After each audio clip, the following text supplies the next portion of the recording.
Assalamualaikum warahmatullahi wabarakatuh. Kembali lagi kepada saya, itu Desi Ismawati. Kali ini saya akan membawai kasus tentang pembulian atau perundungan yang kerap kali terjadi. Kali ini saya akan membawa kasus tentang siswa SMA di Banjarmasin yang tega tikam temannya sendiri imbas karena sering dibully. Seorang siswa SMA di Banjarmasin berinisial AR yang berusia 15 tahun menikam teman kelasnya sendiri yang berinisial MR berusia 15 tahun sebab dirinya dari dulu sering dibully. Sehingga mental pelaku tersebut drop dan merasa sakit hati dan kesal. Sehingga pelaku pun melakukan perbuatan itu. Kronologis secara singkatnya, yaitu terjadi pada saat korban duduk di bangku belakang. Lalu pelaku menghampiri korban dan menikamnya berapa kali. Kasus penikaman siswa kepada temannya di Banjarmasin menguak fakta baru. Usai kasusnya dinaikkan ke tahap penyidikan oleh pihak kepolisian terungkap. Senjata tajam jenis belati yang digunakan pelaku ternyata milik orang tuanya. Belati dengan ukuran panjang 40 cm itu diambil tanpa sepengetahuan orang tuanya. Senjata tajam ini pun menjadi barang bukti yang diamankan Polresta Banjarmasin. Ya, perbuatan ini seringkali terjadi karena sang pelaku sering dibully oleh korban sehingga merasa sakit hati dan kesal. Dan ada beberapa faktor yang dapat memicu terjadinya perbuatan ini, yaitu perbedaan pendapat, perbedaan latar belakang yang dimiliki oleh seseorang, dan ada pun rasa iri dengki atau merasa ingin menang, sehingga terjadinya suatu permasalahan yang tidak diinginkan. Adapun beberapa dampaknya yang terdapat di dalam permasalahan ini, yaitu sang pelaku tidak dapat mengontrol dirinya sendiri sehingga melakukan perbuatan penikaman tersebut sehingga dapat merugikan orang lain. Adanya penurunan kepercayaan terhadap seseorang sehingga dapat berpengaruh besar pada calon penerimaan mahasiswa baru atau siswi. Ya, kasus kedua yang saya dapatkan yaitu tentang oknum guru dan siswa di Bengkulu lakukan bullying hingga korban takut ke sekolah.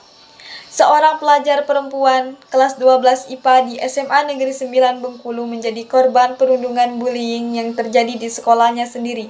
Korban tersebut berinisial K sudah mengalami perundungan sejak lamanya 3 tahun. Parahnya, perundungan ini pun dilakukan oleh para oknum guru, sehingga membuat siswa tersebut takut datang ke sekolah dan membuat kesehatannya menjadi menurun. Sehingga wali murid pun menjadi khawatir dengan kondisi kesehatan psikologis anaknya dan melaporkan ke pihak sekolah dan meminta pihak sekolah untuk menyelesaikan persoalan ini. Diduga oknum guru tersebut mengatakan bahwa korban mendapatkan juara di kelas bukan karena kepintarannya, melainkan karena orang tua korban memberi sejumlah uang kepada wali kelas maupun guru mata pelajaran yang memberikan nilai.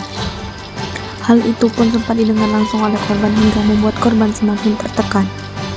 Selain itu, Hermika juga menyebut bahwa beberapa guru menyebut jika anaknya itu sakit mental.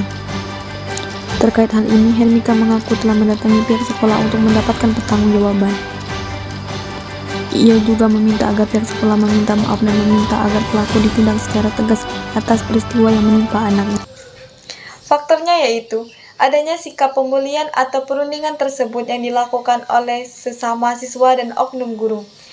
Dan adanya beberapa faktor yang dapat mempengaruhi atau memicu perbuatan ini adalah kurangnya kesadaran diri pada diri seseorang, adanya permasalahan sosial atau perbedaan sosial, dan kurangnya rasa perhatian terhadap orang tersebut. Dampaknya yaitu dapat membuat siswa tersebut merasa takut untuk datang ke sekolah dan dapat membuat kesehatan anak menjadi menurun. Kasus ketiga yang saya dapatkan atau saya temukan yaitu tentang kasus bullying kembali memakan korban siswa kelas 2 SD di Medan tewas usai dianiaya oleh siswa kelas 6. Siswa kelas 2 SD yang bernama Ibrahim Hamdi atau sering dipanggil Baim di Medan, Sumatera Utara meninggal diduga usai menjadi korban perundingan kakak kelasnya. Dia merasa kesakitan setelah dianiaya oleh kakak kelasnya sepulang sekolah. Dia kemarin dipukuli sama kakak kelasnya yang duduk di bangku kelas 5 dan kelas 6.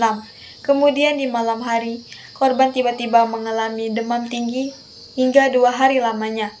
Setelah demam, anaknya masih merasa atau mengeluh sakit, sehingga pihak keluarga pun membawanya ke rumah sakit Madani. Namun pihak rumah sakit menolaknya lantaran Baim merupakan korban penganiayaan. Adapun faktor-faktornya yaitu adanya sikap perundungan atau bullying ini yang dilakukan oleh kakak kelas terhadap adik kelasnya yang menjadi korban.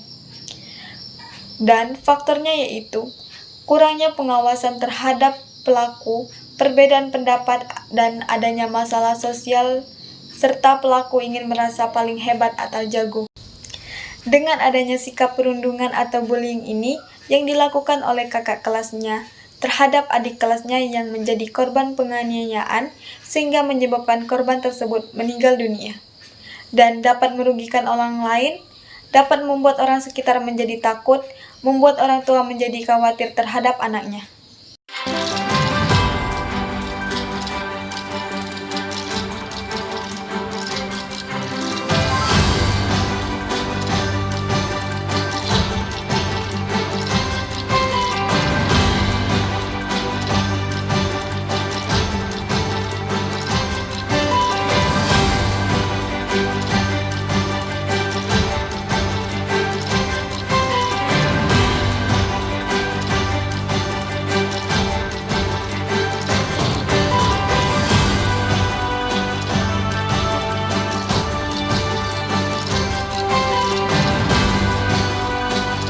Dari ketiga kasus yang saya dapatkan, adapun solusinya, solusi pertama yaitu di lingkungan keluarga.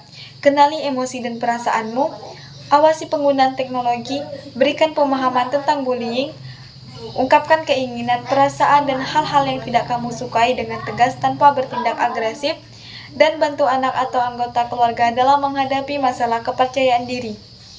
Kedua, di lingkungan sekolah.